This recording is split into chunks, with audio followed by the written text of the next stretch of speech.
The LSU football program will forego a bowl game this season if they are invited. They will self impose a bowl this season because of certain rules they violated through the NCAA. The investigation includes both the football and basketball programs. It's likely through the NCAA's new independent resolution process. LSU has also volunteered to trim their scholarships by 8 for the next 2 years. LSU football Coach O, understands and respects the decision made by the higher powers. Last season, LSU football went 15-0, beat Clemson for the championship, and Joe Burrow won the Heisman. But things took a turn for the worse this year. They lost multiple players in the draft, and multiple players opted out because of the COVID-19 restrictions, which caused them to have a losing record this season.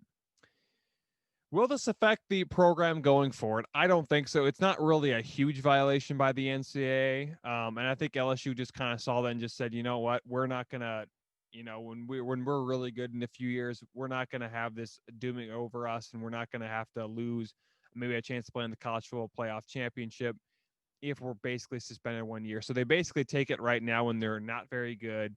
And even if they were permitted to go to, even if they were invited to go to a bowl game, they would have likely not gone. And plus, again, in normal years, they probably would have found a way to go 6-6 and make kind of a crappy bowl game. But I mean, most of those lower end bowls have been canceled. So I think this is a smart move by LSU just to kind of take the L right now, and just down the road you still have a chance, when they're really good.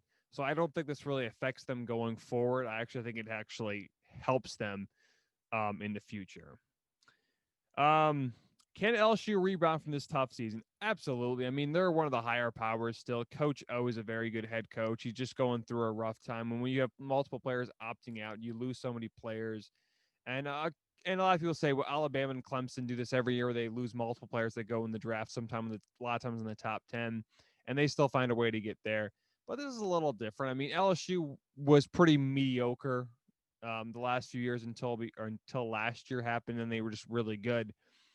So, I mean, a lot of those guys were seniors. So when you do lose a senior, except for Alabama and Clemson, you're not going to be quite the same. Then, of course, you had multiple players testing positive, and of course, they had a rough season. So, I mean, you have to you can't really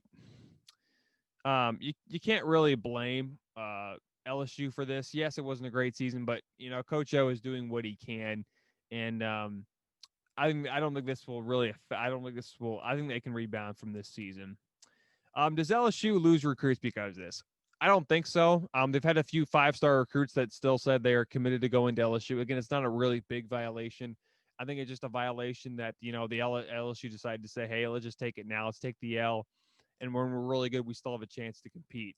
So I don't think they actually lose star recruits because there's a lot of 5-stars that have stayed the same. I don't think they've lost any really 5-stars yet, according to the ESPN top 150 or top 300 rankings. Listening to the Sports Town podcast, or the STP pod for short.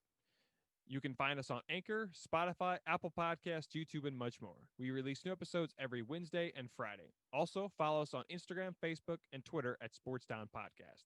If you want to check out more videos of the Sports Town Podcast, click on the left. If you want to subscribe to the channel, click on the right.